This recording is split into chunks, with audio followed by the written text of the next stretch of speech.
श्री सीताराम चंद्राभ्याम नमः। श्रीमद् वाल्मीकि रामायणम सुंदरकांडम प्रथमः सर्गः। हनुमान जी के द्वारा समुद्र का लंघन, मैनाक के द्वारा उनका स्वागत, सुरसा पर उनकी विजय तथा सिंहिका का वध करके उनका समुद्र के उस पार पहुंचकर लंका की शोभा देखना। पवन कुमार फल बन पावक ज्ञान धन, जासुर दयागार बसहि राम सर चाप धर। तदनंतर शत्रुओं का संहार करने वाले हनुमान जी ने रावण द्वारा हरी गई सीता के निवास स्थान का पता लगाने के लिए उस आकाश मार्ग से जाने का विचार किया जिस पर चारण विचरा करते हैं। बलि बांधत प्रभु बाढ़ेऊ सोकन बरनिन जाई, उभय दरी महदीनी सात प्रदक्षिण धाई। मंगल भवनय मंगल हारी द्रवहु सुदशरथ अजिर बिहारी। अंगद कहे जाऊं मैं पारा, जिय संशय कछु फिरती बारा। जामवंत कह तुम सब लायक, पठड़ी किमि सब ही करनायक। कहि रीछ पति सुनु हनुमान, चुप साधि रहे बलवाना। पवन तनय बल पवन समाना, बुद्धि विवेक विज्ञान निधाना। पवन सो काज कठिन जग माही, जो नहीं होई तात तुम पाई। राम काज लगी तब अवतारा, सुनत ही भयउ बरबता पारा। कपिवर हनुमान जी ऐसा कर्म करना चाहते थे जो दूसरों के लिए दुष्कर था तथा उस कार्य में उन्हें किसी और की सहायता भी नहीं प्राप्त थी। उन्होंने मस्तक और ग्रीवा ऊंची की।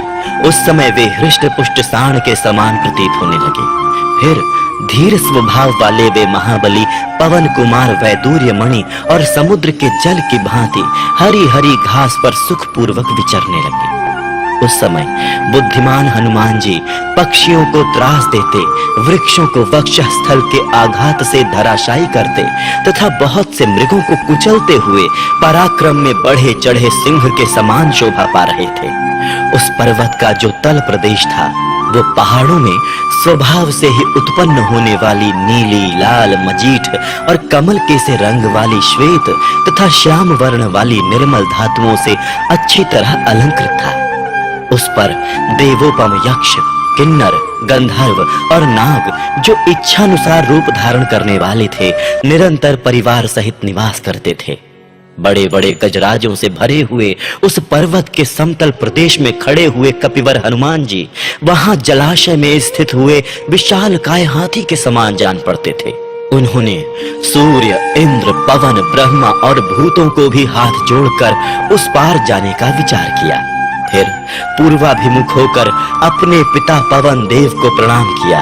तत्पश्चात कार्यकुशल हनुमान जी दक्षिण दिशा में जाने के लिए बढ़ने लगे, अपने शरीर को बढ़ाने लगे। बड़े बड़े वानरों ने देखा जैसे पूर्णिमा के दिन समुद्र में ज्वार आने लगता है, उसी प्रकार समुद्र लंघन के लिए दृढ़ निश्चय करने वाले हनुमान जी श्री राम की कार्य सिद्धि के लिए बढ़ने लगे। समुद्र को लांघने की इच्छा से उन्होंने अपने शरीर को बेहद बढ़ा लिया और अपनी दोनों भुजाओं तथा चरणों से उस पर्वत को दबाया। कपिवर हनुमान जी के द्वारा दबाए जाने पर तुरंत ही वो पर्वत कांप उठा और 2 घड़ी तक डगमगाता रहा। उसके ऊपर जो वृक्ष उगे थे उनकी डालियों के अग्रभाग फूलों से लदे हुए थे, किंतु उस पर्वत के हिलने से उनके वे सारे फूल झड़ गए। वृक्षों से झड़ी हुई उस सुगंधित पुष्प राशि के द्वारा सब ओर आच्छादित हुआ वो पर्वत ऐसा जान पड़ता था मानो वो फूलों का ही बना हुआ हो। वहां पराक्रमी हनुमान जी के द्वारा दबाया जाता हुआ महेंद्र पर्वत जल के स्रोत बहाने लगा, मानो कोई मदमत्त गजराज अपने कुंभ स्थल से मद की धारा बहा रहा हो। बलवान पवन कुमार के भार से दबा हुआ महेंद्र गिरी सुनहरे, रुपहले और काले रंग के जल स्रोत प्रवाहित करने लगा। इतना ही नहीं, जैसे मध्यम ज्वाला से युक्त अग्नि लगातार धुआं छोड़ रही हो, उसी प्रकार वो पर्वत मैनसिल सहित बड़ी बड़ी शिलाएं गिराने लगा। हनुमान जी के उस पर्वत पीड़न से पीड़ित होकर वहां के समस्त जीव गुफाओं में घुसे हुए बुरी तरह से चिल्लाने लगे। इस प्रकार पर्वत को दबाने के कारण उत्पन्न हुआ वो जीव जंतुओं का महान कोलाहल पृथ्वी, उपवन और संपूर्ण दिशाओं में भर गया, जिनमें स्वस्तिक चिन्ह स्पष्ट दिखाई दे रहे थे। उन स्थूल फणों से विष की भयानक आग उगलते हुए बड़े-बड़े सर्प उस पर्वत की शिलाओं को अपने दांतों से डसने लगे। क्रोध से भरे हुए उन विषैले सांपों के काटने पर वे बड़ी-बड़ी शिलाएं इस प्रकार जल उठी मानो उनमें आग लग गई हो। उस समय उन सब के सहस्त्रों टुकड़े हो गए। उस पर्वत पर जो बहुत सी औषधियां उगी हुई थीं, वे विष को नष्ट करने वाली होने पर भी उन नागों के विष को शांत ना कर सकी। उस समय वहां रहने वाले तपस्वी और विद्याधरों ने समझा कि इस पर्वत को भूत लोग तोड़ रहे हैं। इससे भयभीत होकर वे अपनी स्त्रियों के साथ वहां से ऊपर उठकर अंतरिक्ष में चले गए। मधुपान के स्थान में रखे हुए सुवर्णमय आसव पात्र, बहुमूल्य बर्तन, सोने के कलश, भांति-भांति के भक्ष्य पदार्थ, चटनी, नाना प्रकार के फलों के गूदे, बैलों की खाल की बनी हुई ढालें और सुवर्ण जटित मूठ वाली तलवारें छोड़कर कंठ में माला धारण किए, लाल रंग के फूल और अनुलेपन लगाए, प्रफुल्ल कमल के सदृश सुंदर एवं लाल नेत्र वाले वे मतवाले विद्याधरगण भयभीत से होकर आकाश में चले गए। उनकी स्त्रियां गले में हार, पैरों में नूपुर, भुजाओं में बाजूबंद और कलाइयों में कंगन धारण किए आकाश में अपने पतियों के साथ मंद मंद मुस्कुराती हुई चकित सी खड़ी हो गईं। विद्याधर और महर्षि अपनी महाविद्या का परिचय देते हुए अंतरिक्ष में एक साथ खड़े हो गए और उस पर्वत की ओर देखने लगे। उन्होंने उस समय निर्मल आकाश में खड़े हुए भावितात्मा महर्षियों, चारणों और सिद्धों की ये बातें सुनी। आहा, ये पर्वत के समान विशालकाय महान वेगशाली पवन पुत्र हनुमान जी वरुणालय समुद्र को पार करना चाहते हैं। श्री रामचंद्र जी और वानरों के कार्य की सिद्धि के लिए दुष्कर कर्म करने की इच्छा रखने वाले ये पवन कुमार समुद्र के दूसरे तट पर पहुंचना चाहते हैं, जहां जाना अत्यंत कठिन है। इस प्रकार विद्याधरों ने उन तपस्वी महात्माओं की कही हुई ये बातें सुनकर पर्वत के ऊपर अतुलित बलशाली वानर शिरोमणि हनुमान जी को देखा। उस समय हनुमान जी अग्नि के समान जान पड़ते थे।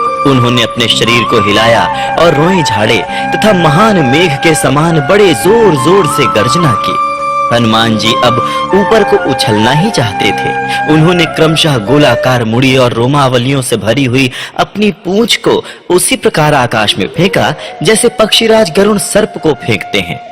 अत्यंत वेगशाली हनुमान जी के पीछे आकाश में फैली हुई उनकी कुछ मुड़ी हुई पूंछ गरुड़ के द्वारा ले जाए जाते हुए महान सर्प के समान दिखाई देती थी। उन्होंने अपनी विशाल परिघ के समान भुजाओं को पर्वत पर जमाया, फिर ऊपर के सब अंगों को इस तरह सिकोड़ लिया कि वे कटी की सीमा में ही आ गए। साथ ही उन्होंने दोनों पैरों को भी समेट लिया। तत्पश्चात तेजस्वी और पराक्रमी हनुमान जी ने अपनी दोनों भुजाओं और गर्दन को भी सिकोड़ लिया। इस समय उनमें तेज, बल और पराक्रम सभी का आवेश हुआ। उन्होंने अपने लंबे मार्ग पर दृष्टि दौड़ाने के लिए नेत्रों को उठाया और आकाश की ओर देखते हुए प्राणों को हृदय में रोका। इस प्रकार ऊपर को छलांग मारने की तैयारी करते हुए कपिश्रेष्ठ महाबली हनुमान ने अपने पैरों को अच्छी तरह जमाया और कानों को सिकोड़कर उन वानर शिरोमणि ने अन्य वानरों से इस प्रकार कहा। जैसे श्री रामचंद्र जी का छोड़ा हुआ बाण वायु वेग से चलता है, उसी प्रकार मैं रावण द्वारा पालित लंकापुरी में जाऊंगा। यदि लंका में जनक नंदिनी सीता को नहीं देखूंगा तो इसी वेग से मैं स्वर्ग लोक में जाऊंगा। इस प्रकार परिश्रम करने पर यदि मुझे स्वर्ग में भी सीता का दर्शन नहीं होगा तो राक्षस राज रावण को बांध कर लाऊंगा। सर्वथा कृतकृत्य होकर मैं सीता के साथ ही लौटूंगा अथवा रावण सहित लंकापुरी को ही उखाड़ कर लाऊंगा। ऐसा कहकर वेगशाली वानर प्रवर श्री हनुमान जी ने विघ्न बाधाओं का कोई विचार न करके बड़े वेग से ऊपर की ओर छलांग मारी। उस समय उन वानर शिरोमणि ने अपने को साक्षात गरुड़ के समान ही समझा। जिस समय वे कूदे उस समय उनके वेग से आकृष्ट हो पर्वत पर उगे हुए सब वृक्ष उखड़ गए और अपनी सारी डालियों को समेटकर उनके साथ ही सब ओर से वेग पूर्वक उड़ चले। वे हनुमान जी मतवाले कोयष्टि आदि पक्षियों से युक्त बहुसंख्यक पुष्प शोभित वृक्षों को अपने महान वेग से ऊपर की ओर खींचते हुए निर्मल आकाश में अग्रसर होने लगे। शांतं शाश्वतम प्रमेयमनघम् निर्वाण शांति प्रदम् ब्रह्मा शंभु फणीन्द्र सेव्य मनीषम् वेदांत वेद्यं विभुम् रामाख्यं जगदीश्वरं सुरगुरुं मायामनुष्यं हरिं वन्देऽहं करुणाकरं रघुवरं भूपालचूडामणिम्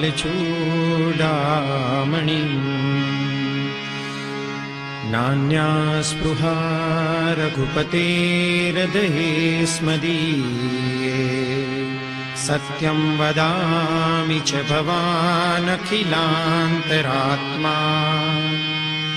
भक्तिं प्रयच्छ रघुपुङ्गवनिर्भरां मे कामादिदोषरहितं कुरु मानसं च अतुलितबलधामं हैमशैलाभदेहं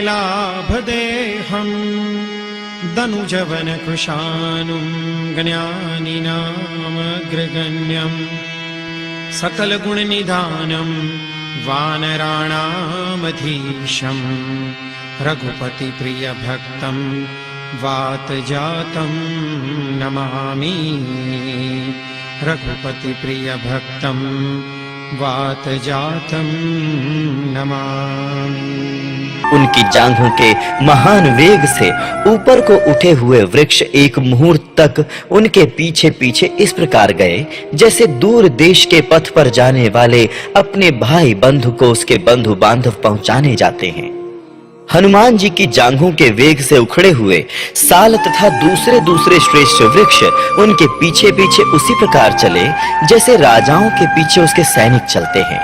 जिनकी डालियों के अग्रभाग फूलों से सुशोभित थे, उन बहुतेरे वृक्षों से संयुक्त हुए पर्वताकार हनुमान जी अद्भुत शोभा से संपन्न दिखाई दिए। उन वृक्षों में से जो भारी थे वे थोड़ी ही देर में गिरकर क्षार समुद्र में डूब गए, ठीक उसी तरह जैसे कितने ही पंखधारी पर्वत देवराज इंद्र के भय से वरुणालय में निमग्न हो गए थे। मेघ के समान विशालकाय हनुमान जी अपने साथ खींचकर आए हुए वृक्षों के अंकुर और कोर सहित फूलों से आच्छादित हो जुगनुओं की जगमगाहट से युक्त पर्वत के समान शोभा पाते थे। वे वृक्ष जब हनुमान जी के वेग से मुक्त हो जाते तब अपने फूल बरसाते हुए इस प्रकार समुद्र के जल में डूब जाते थे जैसे सुहृद वर्ग के लोग परदेश जाने वाले अपने किसी बंधु को दूर तक पहुंचाकर लौट आते हैं। हनुमान जी के शरीर से उठी हुई वायु से प्रेरित हो वृक्षों के भांति भांति के पुष्प अत्यंत हल्के होने के कारण जब समुद्र में गिरते थे तब डूबते नहीं थे, इसलिए उनकी विचित्र शोभा होती थी। उन फूलों के कारण वो महासागर तारों से भरे हुए आकाश के समान सुशोभित होता था। अनेक रंग की सुगंधित पुष्प राशि से उपलक्षित वानर वीर हनुमान जी बिजली से सुशोभित होकर उठते हुए मेघ के समान जान पड़ते थे। उनके वेग से झड़े हुए फूलों के कारण समुद्र का जल उगे हुए रमणीय तारों से खचित आकाश के समान दिखाई देता था। आकाश में फैलाई गई उनकी दोनों भुजाएं ऐसी दिखाई देती थी मानो किसी पर्वत के शिखर से 5 फन वाले 2 सर्प निकले हुए हों। उस समय महाकपि हनुमान ऐसे प्रतीत होते थे मानो तरंग मालाओं सहित महासागर को पी रहे हों। वे ऐसे दिखाई देते थे मानो आकाश को भी पी जाना चाहते हों। वायु के मार्ग का अनुसरण करने वाले हनुमान जी के बिजली की सी चमक पैदा करने वाले दोनों नेत्र ऐसे प्रकाशित हो रहे थे मानो पर्वत पर 2 स्थानों में लगे हुए दावानल दहक रहे हों। पिंगल नेत्र वाले वानरों में श्रेष्ठ हनुमान जी की दोनों गोल बड़ी बड़ी और पीले रंग की आंखें चंद्रमा और सूर्य के समान प्रकाशित हो रही थीं। लाल लाल नासिका के कारण उनका सारा मुंह लाली लिए हुए था, अतः वो संध्या काल से संयुक्त सूर्य मंडल के समान सुशोभित होता था। आकाश में तैरते हुए पवन पुत्र हनुमान की उठी हुई टेढ़ी पूंछ इंद्र की ऊंची ध्वजा के समान जान पड़ती थी। महाबुद्धिमान पवन पुत्र हनुमान जी की दाढ़ें सफेद थीं और पूंछ गोलाकार मुड़ी हुई थी, इसलिए वे परिधि से घिरे हुए सूर्य मंडल के समान जान पड़ते थे। उनकी कमर के नीचे का भाग बहुत लाल था, इससे वे महाकपि हनुमान फटे हुए गेरू से युक्त विशाल पर्वत के समान शोभा पाते थे। ऊपर ऊपर से समुद्र को पार करते हुए वानर सिंह हनुमान की कांख से होकर निकली हुई वायु बादल के समान गरजती थी। जैसे ऊपर की दिशा से प्रकट हुई पुच्छ युक्त उल्का आकाश में जाती देखी जाती हो, उसी प्रकार अपनी पूंछ के कारण कपिश्रेष्ठ हनुमान जी भी दिखाई देते थे। चलते हुए सूर्य के समान विशालकाय हनुमान जी अपनी पूंछ के कारण ऐसी शोभा पा रहे थे मानो कोई बड़ा गजराज अपनी कमर में बंधी हुई रस्सी से सुशोभित हो रहा हो। हनुमान जी का शरीर समुद्र से ऊपर ऊपर चल रहा था और उनकी परछाई जल में डूबी हुई सी दिखाई देती थी। इस प्रकार शरीर और परछाई दोनों से उपलक्षित हुए वे कपिवर हनुमान समुद्र के जल में पड़ी हुई उस नौका के समान प्रतीत होते थे, जिसका ऊपरी भाग वायु से परिपूर्ण हो और निम्न भाग समुद्र के जल से लगा हुआ हो। वे समुद्र के जिस जिस भाग में जाते थे वहां वहां उनके अंग के वेग से उत्ताल तरंगे उठने लगती थीं, अतः वो भाग उन्मत्त सा दिखाई देता था। महान वेगशाली महाकपि हनुमान पर्वतों के समान ऊंची महासागर की तरंगमालाओं को अपनी छाती से चूर चूर करते हुए आगे बढ़ रहे थे। कपिश्रेष्ठ हनुमान के शरीर से उठी हुई तथा मेघों की घटा में व्याप्त हुई प्रबल वायु ने भीषण गर्जना करने वाले समुद्र में भारी हलचल मचा दी। वे कपिकेसर अपने प्रचंड वेग से समुद्र में बहुत सी ऊंची ऊंची तरंगों को आकर्षित करते हुए इस प्रकार उड़े जा रहे थे मानो पृथ्वी और आकाश दोनों को विक्षुब्ध कर रहे हैं। वे महान वेगशाली वानर वीर उस महासमुद्र में उठी हुई सुमेरु और मंदराचल के समान उत्ताल तरंगों को मानो गणना करते हुए आगे बढ़ रहे थे। उस समय उनके वेग से ऊंचे उठकर मेघ मंडल के साथ आकाश में स्थित हुआ समुद्र का जल शरत काल के फैले हुए मेघों के समान जान पड़ता था।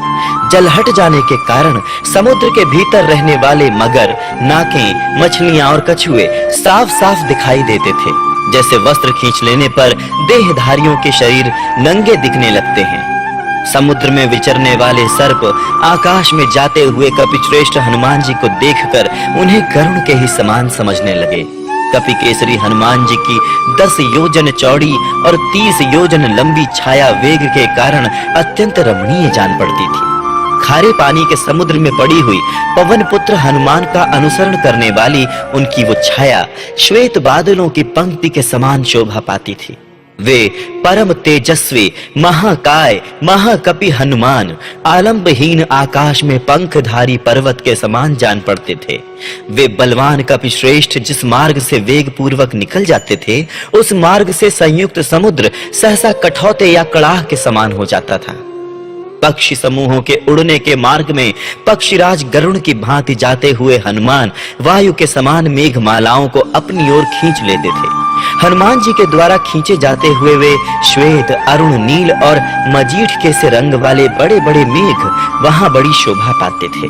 वे बारंबार बादलों के समूह में घुस जाते और बाहर निकल आते थे। इस तरह छिपते और प्रकाशित होते हुए चंद्रमा के समान दृष्टिगोचर होते थे। उस समय तीव्र गति से आगे बढ़ते हुए वानर वीर हनुमान जी को देखकर देवता, गंधर्व और चारण उनके ऊपर फूलों की वर्षा करने लगे। वे श्री रामचंद्र जी का कार्य सिद्ध करने के लिए जा रहे थे, अतः उस समय वेग से जाते हुए वानर राज हनुमान को सूर्य देव ने ताप नहीं पहुंचाया और वायुदेव ने भी उनकी सेवा की। आकाश मार्ग से यात्रा करते हुए वानर वीर हनुमान की ऋषि मुनि स्तुति करने लगे तथा देवता और गंधर्व उनकी प्रशंसा के गीत गाने लगे। उन कपिश्रेष्ठ को बिना थकावट के सहसा आगे बढ़ते देख नाग, यक्ष और नाना प्रकार के राक्षस सभी उनकी स्तुति करने लगे। जिस समय कपिकेसरी हनुमान जी उछलकर समुद्र पार कर रहे थे उस समय इक्ष्वाकु कुल का सम्मान करने की इच्छा से समुद्र ने विचार किया, यदि मैं वानर राज हनुमान जी की सहायता नहीं करूंगा तो बोलने की इच्छा वाले सभी लोगों की दृष्टि में मैं सर्वथा निंदनीय हो जाऊंगा। मुझे एक इक्ष्वाकु कुल के महाराज सगर ने बढ़ाया था। इस समय ये हनुमान जी भी इक्ष्वाकु वंशी वीर रघुनाथ जी की सहायता कर रहे हैं, अतः इन्हें इस समय किसी प्रकार का कष्ट नहीं होना चाहिए। मुझे ऐसा कोई उपाय करना चाहिए जिससे वानर वीर यहाँ कुछ विश्राम कर लें। मेरे आश्रय में विश्राम कर लेने पर मेरे शेष भाग को ये सुगमता से पार कर लेंगे। ये शुभ विचार करके समुद्र ने अपने जल में छिपे हुए सुवर्णमय गिरिश्रेष्ठ मैनाक से कहा, शैल प्रवर, महामना देवराज इंद्र ने तुम्हें यहाँ पातालवासी असुर समूहों के निकलने के मार्ग को रोकने के लिए परिघ रूप से स्थापित किया है। इन असुरों का पराक्रम सर्वत्र प्रसिद्ध है। वे फिर पाताल से ऊपर की ओर आना चाहते हैं, अतः उन्हें रोकने के लिए तुम अप्रमेय पाताल लोक के द्वार को बंद करके खड़े हो। शैल, ऊपर नीचे और अगल बगल में सब ओर बढ़ने की तुम में शक्ति है। गिरिश्रेष्ठ, इसलिए मैं तुम्हें आज्ञा देता हूँ कि तुम ऊपर की ओर उठो। देखो, ये पराक्रमी कपिकेसरी हनुमान तुम्हारे ऊपर होकर जा रहे हैं। ये बड़ा भयंकर कर्म करने वाले हैं। इस समय श्री राम का कार्य सिद्ध करने के लिए इन्होंने आकाश में छलांग मारी है। ये इक्ष्वाकु वंशी राम के सेवक हैं, अतः मुझे इनकी सहायता करनी चाहिए। इक्ष्वाकु वंश के लोग मेरे पूजनीय हैं और ये तुम्हारे लिए तो परम पूजनीय है। अतः तुम हमारी सहायता करो, जिससे हमारे कर्तव्य कर्म का अवसर बीत न जाए। यदि कर्तव्य का पालन नहीं किया जाए तो वो सत्पुरुषों के क्रोध को जगा देता है। इसीलिए तुम पानी से ऊपर उठो, जिससे ये छलांग मारने वालों में श्रेष्ठ कपिवर हनुमान तुम्हारे ऊपर कुछ काल तक ठहरे, विश्राम करे। वे हमारे पूजनीय अतिथि भी हैं। देवताओं और गंधर्वों द्वारा सेवित तथा सुवर्णित विशाल शिखर वाले मैनाक तुम्हारे ऊपर विश्राम करने के पश्चात हनुमान जी शेष मार्ग को सुख पूर्वक तय कर लेंगे। ककुत्सवंशी श्री रामचंद्र जी की दयालुता, मिथिलेश कुमारी सीता का परदेश में रहने के लिए विवश होना तथा वानर राज हनुमान का परिश्रम देखकर तुम्हें अवश्य ऊपर उठना चाहिए। ये सुनकर बड़े बड़े वृक्षों और लताओं से आवृत सुवर्णमय मैनाक पर्वत तुरंत ही क्षार समुद्र के जल से ऊपर को उठ गया।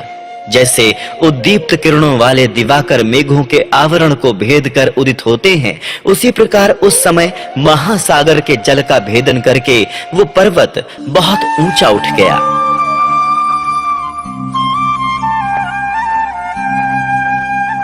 समुद्र की आज्ञा पाकर जल में छिपे रहने वाले उस मैनाक पर्वत ने दो ही घड़ी में हनुमान जी को अपने शिखरों का दर्शन कराया। उस पर्वत के वे शिखर सुवर्णमय थे। उन पर किन्नर और बड़े बड़े नाग निवास करते थे। सूर्योदय के समान तेज पुंज से विभूषित वे शिखर इतने ऊंचे थे कि आकाश में रेखा से खींच रहे थे। उस पर्वत के उठे हुए सुवर्णमय शिखरों के कारण शस्त्र के समान नील वर्ण वाला आकाश सुनहरी प्रभा से उद्भासित होने लगा। उन परम कांतिमान और तेजस्वी सुवर्णमय शिखरों से वो गिरिश्रेष्ठ मैनाक सैकड़ों सूर्यों के समान देदीप्यमान हो रहा था। क्षार समुद्र के बीच में अविलंब उठकर सामने खड़े हुए मैनाक को देखकर हनुमान जी ने मन ही मन निश्चित किया कि ये कोई विघ्न उपस्थित हुआ है। अतः वायु जैसे बादल को छिन्न भिन्न कर देती है, उसी प्रकार महान वेगशाली महाकपि हनुमान ने बहुत ऊंचे उठे हुए मैनाक पर्वत के उस उच्चतर शिखर को अपनी छाती के धक्के से नीचे गिरा दिया। इस प्रकार कपिवर हनुमान जी के द्वारा नीचा देखने पर उनके उस महान वेग का अनुभव करके पर्वत श्रेष्ठ मैनाक बड़ा प्रसन्न हुआ और गर्जना करने लगा। तब आकाश में स्थित हुए उस पर्वत ने आकाशगत वीर वानर हनुमान जी से प्रसन्न चित्त होकर कहा। वो मनुष्य रूप धारण करके अपने ही शिखर पर स्थित हो इस प्रकार बोला, वानर शिरोमणि, आपने ये दुष्कर कर्म किया है। अब उतर कर मेरे इन शिखरों पर सुख पूर्वक विश्राम लीजिए, फिर आगे की यात्रा कीजिएगा। श्री रघुनाथ जी के पूर्वजों ने समुद्र की वृद्धि की थी। इस समय आप उनका हित करने में लगे हैं। अतः समुद्र आपका सत्कार करना चाहता है। किसी ने उपकार किया हो तो बदले में उसका भी उपकार किया जाए। ये सनातन धर्म है। इस दृष्टि से प्रत्युपकार करने की इच्छा वाला ये सागर आपसे सम्मान पाने के योग्य है। आपके सत्कार के लिए समुद्र ने बड़े आदर से मुझे नियुक्त किया है और कहा है कि इन कपिवर हनुमान जी ने 100 योजन दूर जाने के लिए आकाश में छलांग मारी है। अतः कुछ देर तक तुम्हारे शिखरों पर ये विश्राम कर लें, फिर शेष भाग का लंघन करेंगे। अतः कपिश्रेष्ठ, आप कुछ देर तक मेरे ऊपर विश्राम कर लीजिए, फिर जाइएगा। इस स्थान पर ये बहुत से सुगंधित और सुस्वादु कंद, मूल तथा फल हैं। वानर शिरोमणि, इनका आस्वादन करके थोड़ी देर तक सुस्ता लीजिए, उसके बाद आगे की यात्रा कीजिएगा। हे कपिवर, आपके साथ हमारा भी कुछ संबंध है। आप महान गुणों का संग्रह करने वाले और तीनों लोकों में विख्यात हैं। कपिश्रेष्ठ पवन नंदन, जो वेगशाली और छलांग मारने वाले वानर हैं, उन सब में मैं आपको ही श्रेष्ठतम मानता हूँ। धर्म की जिज्ञासा रखने वाले विज्ञ पुरुष के लिए एक साधारण अतिथि भी निश्चय ही पूजा के योग्य माना गया है। फिर आप जैसे असाधारण शौर्यशाली पुरुष कितने सम्मान के योग्य हैं, इस विषय में तो कहना ही क्या है। कपिश्रेष्ठ, आप देव शिरोमणि महात्मा वायु के पुत्र हैं और वेग में भी उन्हीं के समान हैं। आप धर्म के ज्ञाता हैं। आपकी पूजा होने पर साक्षात वायु देव का पूजन हो जाएगा, इसलिए आप अवश्य ही मेरे पूजनीय हैं। इसमें एक और भी कारण है, उसे सुनिए। तात, पूर्व काल के सतयुग की बात है। उन दिनों पर्वतों के भी पंख होते थे। वे भी गरुड़ के समान वेगशाली होकर संपूर्ण दिशाओं में उड़ते फिरते थे। उनके इस तरह वेग पूर्वक उड़ने और आने जाने पर देवता, ऋषि और समस्त प्राणियों को उनके गिरने की आशंका से बड़ा भय होने लगा। इससे सहस्त्र नेत्रों वाले देवराज इंद्र कुपित हो उठे और उन्होंने अपने वज्र से लाखों पर्वतों के पंख काट डाले। उस समय कुपित हुए देवराज इंद्र वज्र उठाए मेरी ओर भी आए, किंतु महात्मा वायु ने सहसा मुझे इस पर्वत में गिरा दिया। वानर श्रेष्ठ, इस क्षार समुद्र में गिराकर आपके पिता ने मेरे पंखों की रक्षा कर ली और मैं संपूर्ण अंश से सुरक्षित बच गया। पवन नंदन, हे कपिश्रेष्ठ, इसलिए मैं आपका आदर करता हूँ। आप मेरे माननीय हैं। आपके साथ मेरा ये संबंध महान गुणों से युक्त है। महामते, इस प्रकार चिरकाल के बाद जो ये प्रत्युपकार रूप कार्य प्राप्त हुआ है, इसमें आप प्रसन्न चित्त होकर मेरी और समुद्र की भी प्रीति का संपादन करें। वानर शिरोमणि, आप यहाँ अपनी थकान उतारिए, हमारी पूजा ग्रहण कीजिए और मेरे प्रेम को भी स्वीकार कीजिए। मैं आप जैसे माननीय पुरुष के दर्शन से बहुत प्रसन्न हुआ। मैनाक के ऐसा कहने पर कपिश्रेष्ठ हनुमान जी ने उस उत्तम पर्वत से कहा, मैनाक, मुझे भी आपसे मिलकर बड़ी प्रसन्नता हुई है। मेरा आतिथ्य हो गया। अब आप अपने मन से ये दुख अथवा चिंता निकाल दीजिए कि इन्होंने मेरी पूजा ग्रहण नहीं की। मेरे कार्य का समय मुझे बहुत जल्दी करने के लिए प्रेरित कर रहा है। यह दिन भी बीता जा रहा है। मैंने वानरों के समीप ये प्रतिज्ञा कर ली है कि मैं यहाँ बीच में कहीं नहीं ठहर सकता। ऐसा कहकर महाबली वानर शिरोमणि हनुमान ने हंसते हुए से वहां मैनाक का अपने हाथ से स्पर्श किया और आकाश में ऊपर उठकर चलने लगे। उस समय पर्वत और समुद्र दोनों ने ही बड़े आदर से उनकी ओर देखा, उनका सत्कार किया और यथोचित आशीर्वादों से उनका अभिनंदन किया। फिर पर्वत और समुद्र को छोड़कर उनसे दूर ऊपर उठकर अपने पिता के मार्ग का आश्रय ले हनुमान जी निर्मल आकाश में चलने लगे। तत्पश्चात और भी ऊंचे उठकर उस पर्वत को देखते हुए कपिश्रेष्ठ पवन पुत्र हनुमान जी बिना किसी आधार के आगे बढ़ने लगे। हनुमान जी का ये दूसरा अत्यंत दुष्कर कर्म देखकर संपूर्ण देवता, सिद्ध और महर्षिगण उनकी प्रशंसा करने लगे। वहां आकाश में ठहरे हुए देवता तथा सहस्त्र नेत्रधारी इंद्र उस सुंदर मध्य भाग वाले स्वर्णमय मैनाक पर्वत के उस कार्य से बहुत प्रसन्न हुए। उस समय स्वयं बुद्धिमान शचीपति इंद्र ने अत्यंत संतुष्ट होकर पर्वत श्रेष्ठ सुनाभ मैनाक से गद्य वाणी में कहा, सुवर्णमय शैलराज मैनाक, मैं तुम पर बहुत प्रसन्न हूँ। सौम्य, तुम्हें अभय दान देता हूँ। तुम सुखपूर्वक जहां चाहो जाओ। 100 योजन समुद्र को लांघते समय जिनके मन में कोई भय नहीं रहा है, फिर भी जिनके लिए हमारे हृदय में ये भय था कि पता नहीं इनका क्या होगा, उन्हीं हनुमान जी को विश्राम का अवसर देकर तुमने उनकी बहुत बड़ी सहायता की है। ये वानर श्रेष्ठ हनुमान दशरथ नंदन श्री राम की सहायता के लिए जा रहे हैं। तुमने यथाशक्ति इनका सत्कार करके मुझे पूर्ण संतोष प्रदान किया है। देवताओं के स्वामी शतक्रतु इंद्र को संतुष्ट देखकर पर्वतों में श्रेष्ठ मैनाक को बड़ा हर्ष प्राप्त हुआ। इस प्रकार इंद्र का दिया हुआ वर पाकर मैनाक उस समय जल में स्थित हो गया और हनुमान जी समुद्र के उस प्रदेश को उसी मुहूर्त में लांघ गए। तब देवता, गंधर्व, सिद्ध और महर्षियों ने सूर्य तुल्य तेजस्विनी नागमाता सुरसा से कहा, ये पवन नंदन श्रीमान हनुमान जी समुद्र के ऊपर होकर जा रहे हैं। तुम 2 घड़ी के लिए इनके मार्ग में विघ्न डाल दो। तुम पर्वत के समान अत्यंत भयंकर राक्षसों का रूप धारण करो। उसमें विकराल दाढ़ें, पीले नेत्र और आकाश को स्पर्श करने वाला विकट मुंह बनाओ। हम लोग पुनः हनुमान जी के बल और पराक्रम की परीक्षा लेना चाहते हैं। या तो किसी उपाय से ये तुम्हें जीत लेंगे अथवा विषाद में पड़ जाएंगे। देवताओं के सत्कार पूर्वक इस प्रकार कहने पर देवी सुरसा ने समुद्र के बीच में राक्षसी का रूप धारण किया। भांति चले हनुमाना जल निधि रघुपति दूत विचारी, प्रेम नाग होई श्रमहारी। हनुमान ते पर साकर उनकीन प्रणाम, राम काज कीने बिनु मोहि कहाँ विश्राम।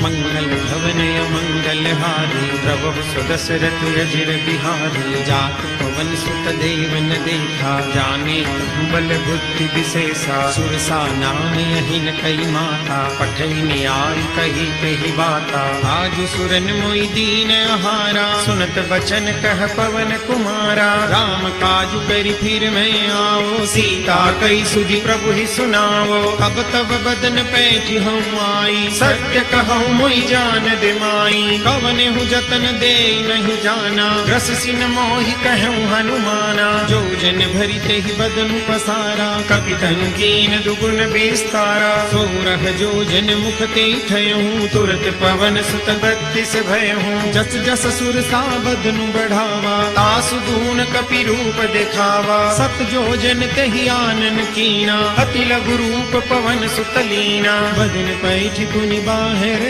आवा, मांगा विदाता ही सिरुनावा। मोद सुरन जहि लागी पठावा, बुद्धि बल मर्म तोर में पावा। राम काज सब करी हूँ, तुम बल बुद्धि निदान। आशीष दे गई सो हर्ष चले हनुमान। मंगल भवन अमंगल हारी, प्रभु सुदशरथ अजिर बिहारी। निश्चर एक सेंदु महुरहरी, परिमाया नभुके खगगहरी। जीव जंतु जे गगन उड़ाई, जल बिलोक दिन कई परिछाई। गहरी छाह सक सोन उड़ाई, यही विधि सदा गगन चर खाई। सोई छल हनुमान कह कीना, तासु कपटु कपि तुरत ही चीना। उसका वो रूप बड़ा ही विकट, बेडौल और सबके लिए भयावना था। वो समुद्र के पार जाते हुए हनुमान जी को घेर कर उनसे इस प्रकार बोली, कपिश्रेष्ठ, देवेश्वरों ने तुम्हें मेरा भक्ष्य बताकर मुझे अर्पित कर दिया है, अतः मैं तुम्हें खाऊंगी। तुम मेरे इस मुंह में चले आओ। पूर्व काल में ब्रह्मा जी ने मुझे ये वर दिया था। ऐसा कहकर वो तुरंत ही अपना विशाल मुंह फैलाकर हनुमान जी के सामने खड़ी हो गई। सुरसा के ऐसा कहने पर हनुमान जी ने प्रसन्न मुख होकर कहा, देवी, दशरथ नंदन श्री राम जी अपने भाई लक्ष्मण और धर्म पत्नी सीता जी के साथ दंडकारण्य में आए थे। वहां परहित साधन में लगे हुए श्री राम का राक्षसों के साथ वैर बंध गया, अतः रावण ने उनकी यशस्वनी भार्या सीता को हर लिया। मैं श्री राम की आज्ञा से उनका दूत बनकर सीता जी के पास जा रहा हूँ। तुम भी श्री राम के राज्य में निवास करती हो, अतः तुम्हें उनकी सहायता करनी चाहिए। अथवा मैं सीता जी का दर्शन करके अनायास ही महान कर्म करने वाले श्री रामचंद्र जी से जब मिल लूंगा, तब तुम्हारे मुख में स्वतः आ जाऊंगा। ये तुमसे सच्ची प्रतिज्ञा करके कहता हूँ। हनुमान जी के ऐसा कहने पर इच्छानुसार रूप धारण करने वाली सुरसा बोली, मुझे ये वर मिला है कि कोई भी मुझे लांघ कर आगे नहीं जा सकता। फिर भी हनुमान जी को आगे जाते देख उनके बल को जानने की इच्छा रखने वाली नाग माता सुरसा ने उनसे कहा, वानर श्रेष्ठ, आज मेरे मुख में प्रवेश करके ही तुम्हें आगे जाना चाहिए। पूर्व काल में विधाता ने मुझे ऐसा ही वर दिया था। ऐसा कहकर सुरसा तुरंत अपना विशाल मुंह फैलाकर हनुमान जी के सामने खड़ी हो गई। सुरसा के ऐसा कहने पर वानर शिरोमणि हनुमान जी कुपित हो उठे और बोले, तुम अपना मुंह इतना बड़ा बना लो जिससे उसमें मेरा भार सह सको। यूं कहकर जब वे मौन हुए तब सुरसा ने अपना मुख 10 योजन विस्तृत बना लिया। ये देखकर कुपित हुए हनुमान जी भी तत्काल 10 योजन बड़े हो गए। उन्हें मेघ के समान 10 योजन विस्तृत शरीर से युक्त हुआ देख सुरसा ने भी अपने मुख को 20 योजन बड़ा बना लिया। तब हनुमान जी ने क्रुद्ध होकर अपने शरीर को 30 योजन अधिक बढ़ा दिया। फिर तो सुरसा ने भी अपने मुंह को 40 योजन ऊंचा कर दिया। ये देख वीर हनुमान 50 योजन ऊंचे हो गए। तब सुरसा ने अपना मुख 60 योजन ऊंचा बना लिया। फिर तो वो वीर हनुमान जी उसी क्षण 70 योजन ऊंचे हो गए। अब सुरसा ने 80 योजन ऊंचा मुंह बना लिया। तदनंतर अग्नि के समान तेजस्वी हनुमान 90 योजन ऊंचे हो गए। ये देख सुरसा ने भी अपने मुंह का विस्तार 100 योजन कर लिया। सुरसा के फैलाए हुए उस विशाल जिह्वा से युक्त और नरक के समान अत्यंत भयंकर मुंह को देखकर बुद्धिमान वायुपुत्र हनुमान ने मेघ की भांति अपने शरीर को संकुचित कर लिया। वे उसी क्षण अंगूठे के बराबर छोटे हो गए। फिर वे महाबली श्रीमान पवन कुमार सुरसा के उस मुंह में प्रवेश करके तुरंत निकल आए और आकाश में खड़े होकर इस प्रकार बोले, दक्ष कुमारी, तुम्हें नमस्कार है। मैं तुम्हारे मुंह में प्रवेश कर चुका। लो, तुम्हारा वर भी सत्य हो गया। अब मैं उस स्थान को जाऊंगा जहां विदेह कुमारी सीता विद्यमान है। राहु के मुख से छूटे हुए चंद्रमा की भांति अपने मुख से मुक्त हुए हनुमान जी को देखकर सुरसा देवी ने अपने असली रूप में प्रकट होकर उन वानर वीर से कहा, कपिश्रेष्ठ, तुम भगवान श्री राम के कार्य की सिद्धि के लिए सुखपूर्वक जाओ। सौम्य, विदेह नंदिनी सीता को महात्मा श्री राम से शीघ्र मिलाओ। कपिवर हनुमान का ये तीसरा अत्यंत दुष्कर कर्म देखकर सब प्राणी वाह वाह करके उनकी प्रशंसा करने लगे। वे वरुण के निवास भूत अलंघ्य समुद्र के निकट आकर आकाश का ही आश्रय ले गरुण के समान वेग से आगे बढ़ने लगे। जो जल की धाराओं से सेवित, पक्षियों से संयुक्त, गान विद्या के आचार्य तुम्बुरु आदि गंधर्वों के विचरण का स्थान तथा ऐरावत के आने जाने का मार्ग है। सिंह, हाथी, बाघ, पक्षी और सर्प आदि वाहनों से जुते और उड़ते हुए निर्मल विमान जिसकी शोभा बढ़ाते हैं, जिनका स्पर्श वज्र और अशनि के समान दुस्सह तथा तेज अग्नि के समान प्रकाशमान है तथा जो स्वर्ग लोक पर विजय पा चुके हैं, ऐसे महाभाग पुण्यात्मा पुरुषों का जो निवास स्थान है, देवताओं के लिए अधिक मात्रा में हविष्य का भार वहन करने वाले अग्निदेव जिसका सदा सेवन करते हैं, ग्रह, नक्षत्र, चंद्रमा, सूर्य और तारे आभूषण की भांति जिसे सजाते हैं, महर्षियों के समुदाय, गंधर्व, नाग और यक्ष जहां भरे रहते हैं, जो जगत का आश्रय स्थान एकांत और निर्मल है, गंधर्वराज विश्वावसु जिसमें निवास करते हैं, देवराज इंद्र का हाथी जहां चलता फिरता है, जो चंद्रमा और सूर्य का भी मंगलमय कार्य है, इस जीव जगत के लिए विमल वितान है, साक्षात परब्रह्म परमात्मा ने ही जिसकी सृष्टि की है, जो बहुसंख्यक वीरों से सेवित और विद्याधर गणों से आवृत है, उस वायुपथ आकाश में पवन नंदन हनुमान जी गरुड़ के समान वेग से चले। वायु के समान हनुमान जी अगर के समान काले तथा लाल, पीले और श्वेत बादलों को खींचते हुए आगे बढ़ने लगे। उनके द्वारा खींचे जाते हुए वे बड़े बड़े बादल अद्भुत शोभा पा रहे थे। वे बारंबार मेघ समूहों में प्रवेश करते और बाहर निकलते थे। उस अवस्था में बादलों में छिपते तथा प्रकट होते हुए वर्षा काल के चंद्रमा की भांति उनकी बड़ी शोभा हो रही थी। सर्वत्र दिखाई देते हुए पवन कुमार हनुमान जी पंखधारी गिरिराज के समान निराधार आकाश का आश्रय लेकर आगे बढ़ रहे थे। इस तरह जाते हुए हनुमान जी को इच्छानुसार रूप धारण करने वाली विशाल काया सिंहिका नाम वाली राक्षसी ने देखा। देखकर वो मन ही मन इस प्रकार विचार करने लगी, आज दीर्घ काल के बाद ये विशाल जीव मेरे वश में आया है। इसे खा लेने पर बहुत दिनों के लिए मेरा पेट भर जाएगा।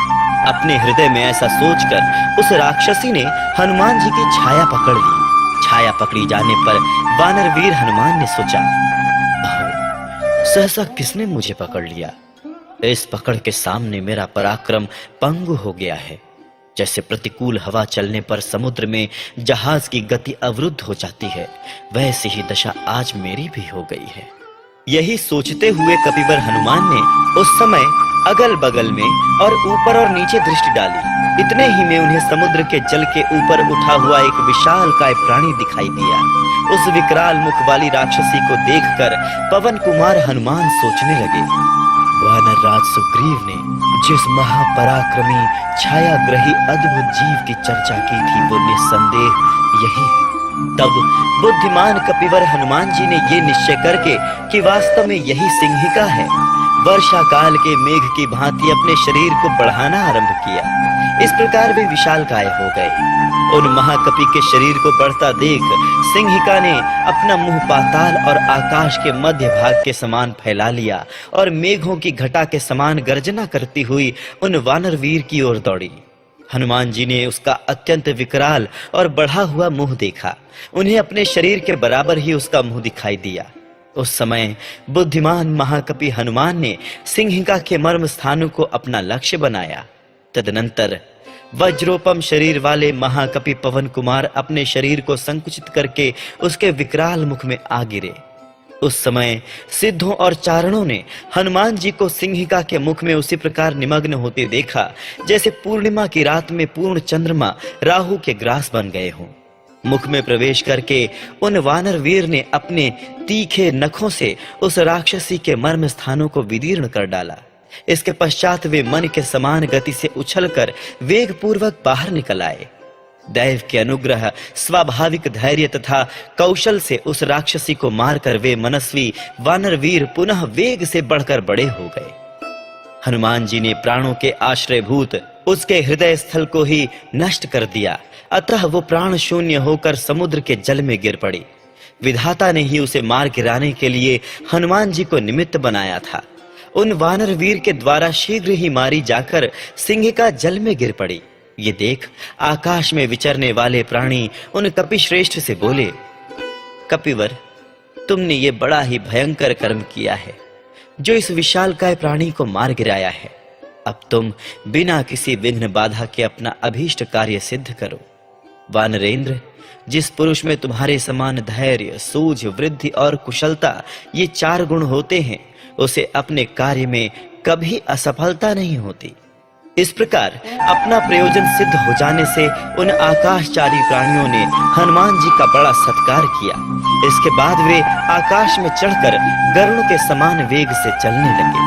100 योजन के अंत में प्रायः समुद्र के पार पहुंचकर जब उन्होंने सब ओर दृष्टि डाली, तब उन्हें एक हरी भरी वन श्रेणी दिखाई दी। आकाश में उड़ते हुए ही शाखा मृगों में श्रेष्ठ हनुमान जी ने भांति भांति के वृक्षों से सुशोभित लंका नामक द्वीप देखा। उत्तर तट की भांति समुद्र के दक्षिण तट पर भी मलय नामक पर्वत और उसके उपवन दिखाई दिए। समुद्र, सागर तटवर्ती जलप्राय देश तथा वहां उगे हुए वृक्ष एवं सागर पत्नी सरिताओं के मुहानों को भी उन्होंने देखा। मन को वश में रखने वाले बुद्धिमान हनुमान जी ने अपने शरीर को महान मेघों की घटा के समान विशाल तथा आकाश को अवरुद्ध करता सा देख मन ही मन इस प्रकार विचार किया, अहो, मेरे शरीर की विशालता तथा मेरा ये तीव्र वेग देखते ही राक्षसों के मन में मेरे प्रति बड़ा कौतूहल होगा।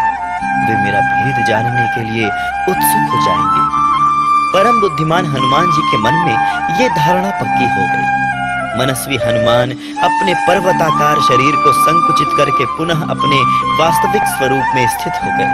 ठीक उसी तरह जैसे मन को वश में रखने वाला मोह रहित पुरुष अपने मूल स्वरूप में प्रतिष्ठित होता है, जैसे बलि के पराक्रम संबंधी अभिमान को हर लेने वाले श्री हरि ने विराट रूप से 3 पग चलकर तीनों लोकों को नाप लेने के पश्चात अपने उस स्वरूप को समेट लिया था, उसी प्रकार हनुमान जी समुद्र को लांघ जाने के बाद अपने उस विशाल रूप को संकुचित करके अपने वास्तविक स्वरूप में स्थित हो गए। हनुमान जी बड़े ही सुंदर और नाना प्रकार के रूप धारण कर लेते थे। उन्होंने समुद्र के दूसरे तट पर, जहां दूसरों का पहुंचना असंभव था, पहुंचकर अपने विशाल शरीर की ओर दृष्टिपात किया। फिर अपने कर्तव्य का विचार करके छोटा सा रूप धारण कर लिया। महान मेघ समूह के समान शरीर वाले महात्मा हनुमान जी केवड़े, लसोड़े और नारियल के वृक्षों से विभूषित लंब पर्वत के विचित्र लघु शिखरों वाले महान समृद्धशाली श्रृंग पर कूद पड़े। तदनंतर समुद्र के तट पर पहुंचकर वहां से उन्होंने एक श्रेष्ठ पर्वत के शिखर पर बसी हुई लंका को देखा। देखकर अपने पहले रूप को तिरोहित करके वे वानर वीर वहां के पशु पक्षियों को व्यथित करते हुए उसी पर्वत पर उतर पड़े। इस प्रकार दानवों और सर्पों से भरे हुए तथा बड़ी बड़ी उत्ताल तरंग मालाओं से अलंकृत महासागर को बलपूर्वक लांघकर वे उसके तट पर उतर गए और अमरावती के समान सुशोभित लंकापुरी की शोभा देखने लगे। बलि बांधत प्रभु बाढ़ेऊ सोकन बरनिन जाई, उभय दरी महदीनी 60 प्रदक्षिण धाई। मंगल भवनय मंगल हारी, द्रवहु सुदशरथ अजिर बिहारी। अंगद कह जाऊं मैं पारा, जिय संशय कछु फिरती बारा। जामवंत कह तुम सब लायक, पठड़ी किमि सब ही करनायक। कहि रीछपति सुनु हनुमाना, चुप साधि रहे बलवाना। पवन तनय बल पवन समाना, बुद्धि विवेक विज्ञान निधाना। पवन सो काज कठिन जग माही, जो नहीं होई तात तुम पाई। राम काज लगी तब अवतारा, सुनत ही भयउ पर्वताकारा। इस प्रकार श्री वाल्मीकि निर्मित आर्ष रामायण आदि काव्य के सुंदर कांड में पहला सर्ग पूरा हुआ।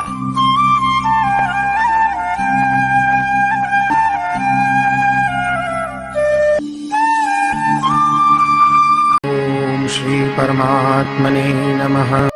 अरे हमारे पंडित जी नहीं आए? आइए बैठिए पंडित जी। आज हम कौन सी आरती करेंगे? आज मंडे है। आज मंडे तो शिव जी की आरती करेंगे। अब सब आंखें बंद करो। गंगात रंग रमणीय जटा कलापों की बढ़ेगी निरंतर धारा, क्योंकि यहाँ आप देख सकेंगे सभी देवी देवताओं को समर्पित मधुर भजन। तूने सब कुछ दिया भगवान। आरती जय जगदीश हरे। आनंदानंद संदोग बंधुरं जाप नीलांजनम और चालीसा। ज्ञान गुण सागर, जय कपीस तिहु लोक उजागर।